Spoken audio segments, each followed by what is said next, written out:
अस्सलाम वालेकुम friend. Top immigration news channel में वेलकम है आप सब लोगों का। फ्रेंड, ताज़ा तरीन और इम्पोर्टेंट अपडेट आप लोगों की खिदमत में लेकर हाजिर हुए हैं, जो कि इटली यूरोप से ताज़ा तरीन खबरें। जैसा कि आप सब लोगों को मालूम है कि इटली में काफ़ी इस टाइम पर पासपोर्ट और नेशनलिटी को लेकर काफ़ी ज़्यादा खबरें आ रही हैं। इटली में रहते हुए जिन लोगों के पास इटालियन पासपोर्ट है या फिर इटालियन नेशनलिटी है, उनके लिए फ़ैमिली का प्रोसेस से मुतलिक अहम अपडेट जारी हुई है। जबकि इटालियन पासपोर्ट के मसाइल से मुतलिक भी नई अपडेट आ गई है। किन के पासपोर्ट रीन्यू नहीं हो रहे हैं, जबकि पासपोर्ट से मुतलिक ही नया कानून इटली समेत पूरे यूरोपीय शेंजन ममालिक की मुकम्मल तफसील के साथ आप लोगों के साथ शेयर करेंगे। इसके साथ साथ वर्क परमिट से मुतलिक गुड न्यूज़, पाकिस्तान समेत दीगर ममालिक अब यूरोप के वर्क परमिट जिनके लिए जारी होंगे, जबकि पाकिस्तानी समेत लाखों गैर मुल्की अफराद के लिए खुशखबरी, नया कानून शुरू। अब लीगल स्टेटस जल्द मिलेगा। जो लोग नए आए हैं या फिर पहले से मौजूद हैं, कानून आसान हो रहा है।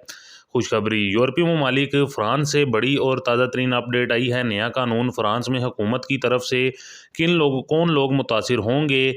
इसके अलावा EU कार्ड वाले और नेशनलिटी से मुतलिक अहम अपडेट आप लोगों के साथ शेयर करेंगे। इसलिए आप लोगों से यही दरख्वास्त है कि वीडियो को तफसील से और आखिर तक देखिएगा, और अगर चैनल पर नए हैं तो चैनल को लाजमी तौर पर सब्सक्राइब कर दीजिएगा और साथ में दिए गए बेल के ऑप्शन को प्रेस करके ऑल कर दीजिएगा। बढ़ते हैं ताज़ा तरीन अपडेट की जानिब। तो फ्रेंड, सबसे पहले अपडेट आप लोगों से शेयर करते हैं जो कि इटालियन नेशनलिटी से मुतलिक है।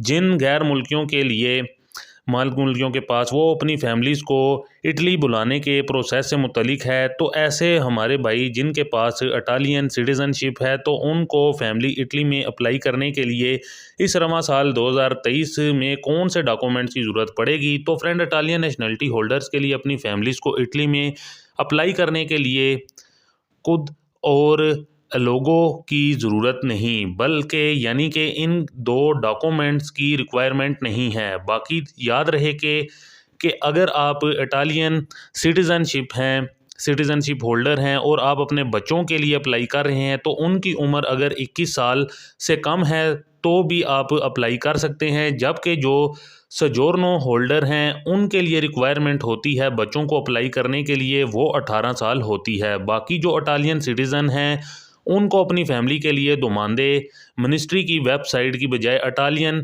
अम्बेसी के थ्रू करेंगे, जिसमें उनको ये सबूत देना होगा कि निकाहनामा, FRC वगैरह और बर्थ सर्टिफिकेट वगैरह का सबूत देना होगा, और इन डॉक्यूमेंट्स को आपने बाकायदा अटेस्टेड भी करवाना है और इनको ट्रांसलेट भी करवाना है। और उसके बाद जब आप इसको जमा करवा देते हैं तो आपकी फ़ैमिली को फैमिली वीज़ा जारी किया जाता है।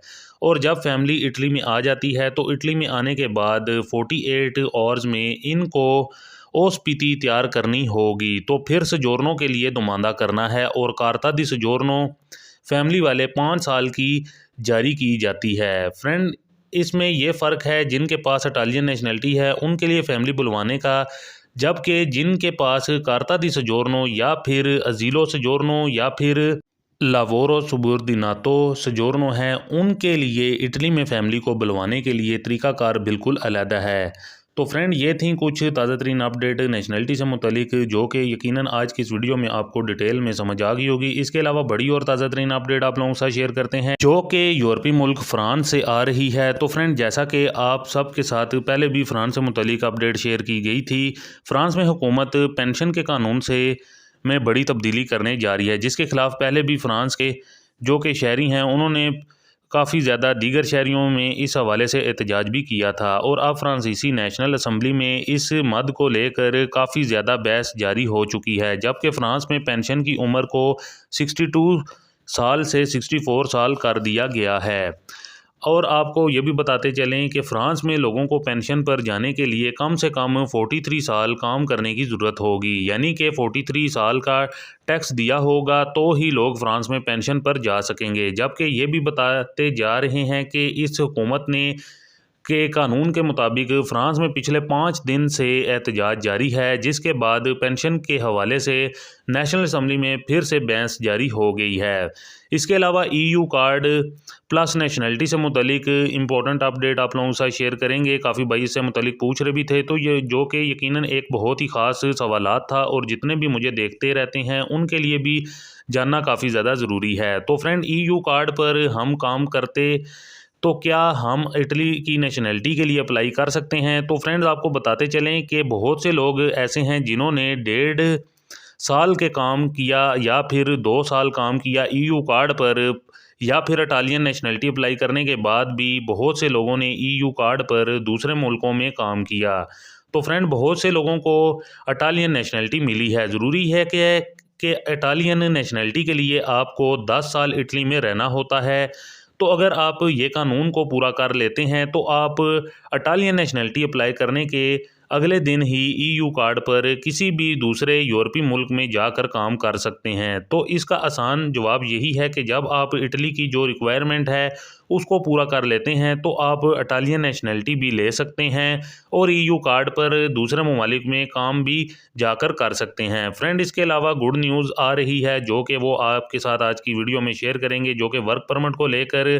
तो फ्रेंड, जैसा कि आपको मालूम ही होगा और आपके साथ हमने ऑलरेडी ये इन्फॉर्मेशन भी अपडेट भी शेयर की थी कि यूरोपीय मुल्क क्रोएशिया 1 जनवरी 2023 में शेंजन ममालिक में शामिल हो चुका है। तो फ्रेंड, गुड न्यूज़ ये निकल कर सामने आ रही है कि क्रोएशिया से इसके मुताबिक क्रोएशिया में लाखों की तादाद में गैर मुल्की अफराद, जिनमें पाकिस्तानी भी आते हैं, उनके लिए अपने वर्क परमिट ओपन करने जा रहा है। और बताया ये जा रहा है कि इसके मुताबिक मार्च के आखिर तक क्रोएशिया की जानिब से लाखों वर्क परमिट का ऐलान कर दिया जाएगा।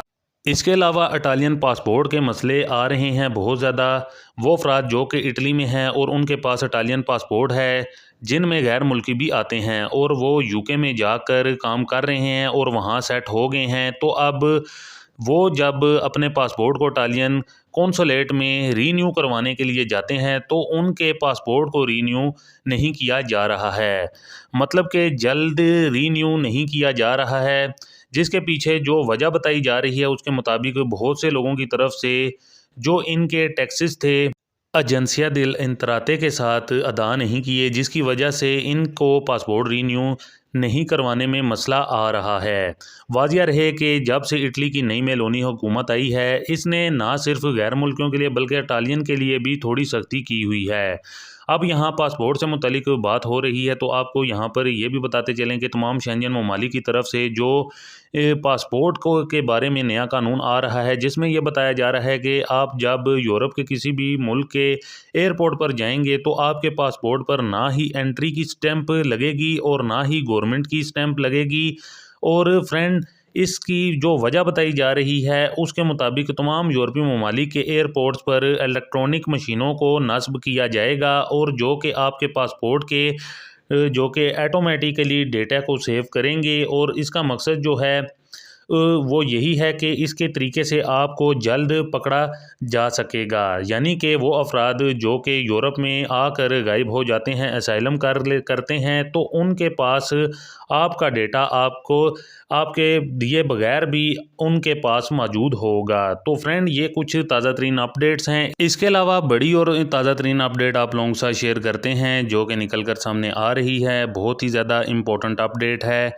तो फ्रेंड, आपको बताते चलें कि बड़ी खुशखबरी, बड़ा ऐलान, नया कानून शुरू, पाकिस्तानियों समेत लाखों गैर मुल्कियों की मौजें, इलीगल स्टेटस लेना हुआ पहले से भी आसान, यूरोपीय मुल्क का ऐलान।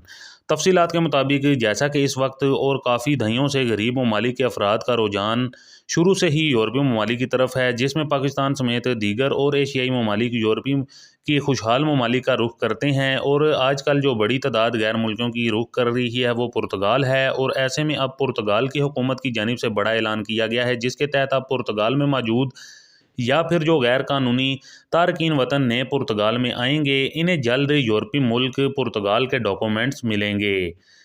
जी हाँ, पुर्तगाल के जानिब से इमिग्रेंट्स के लिए पहले से काम करने वाले अदारा सेफ को अब ख़त्म किया जा रहा है और इसके मुतबादल नया अदारा जिसका नाम AMPA है वो काम करेगा। और जहां पहले लोगों को पुर्तगाल की TRP 2 साल में मिल रही थी, इस अरसे को कम करके अब 1.5 साल कर दिया जाएगा। मतलब अब पहले की निस्बत पुर्तगाल में मज़ीद आसानियाँ होने जा रही हैं और बताया जा रहा है कि 3 लाख के करीब इमिग्रेंट्स को कानूनी दस्तावेज़ात जारी किए जाएंगे इसी रवां साल 2023 में, जो कि पहले से मौजूद पुर्तगाल में गैर मुल्कियों के लिए बड़ी खुशखबरी है। जबकि जो गैर मुल्की नए आए हैं और पुर्तगाल की ओपन इमिग्रेशन अप्लाई करेंगे उनको भी 1.5 साल के अरसा में लीगल स्टेटस फराहम कर दिया जाएगा, जो एक बड़ी और मस्बत डेवलपमेंट यूरोपीय मुल्क पुर्तगाल की जानिब से जारी की जा रही है। बहुत ही गुड न्यूज़ और इम्पोर्टेंट अपडेट है ये, ख़ास तौर पर पुर्तगाल में रहने वाले इमिग्रेंट्स के लिए। तो फ्रेंड, ये थी कुछ ताज़ा तरीन और इम्पोर्टेंट अपडेट्स आप लोगों की खिदमत में, जो कि आप लोगों के साथ शेयर करना बहुत ज़्यादा ज़रूरी था। उम्मीद करते हैं आपको हमारी आज की ये ताज़ा तरीन और इम्पोर्टेंट अपडेट पसंद आई होगी। वीडियो को ज़्यादा से ज़्यादा लाइक और शेयर करें। मिलते हैं नेक्स्ट अपडेट में, तब तक के लिए हमें दीजिए इजाज़त। अल्लाह हाफिज़।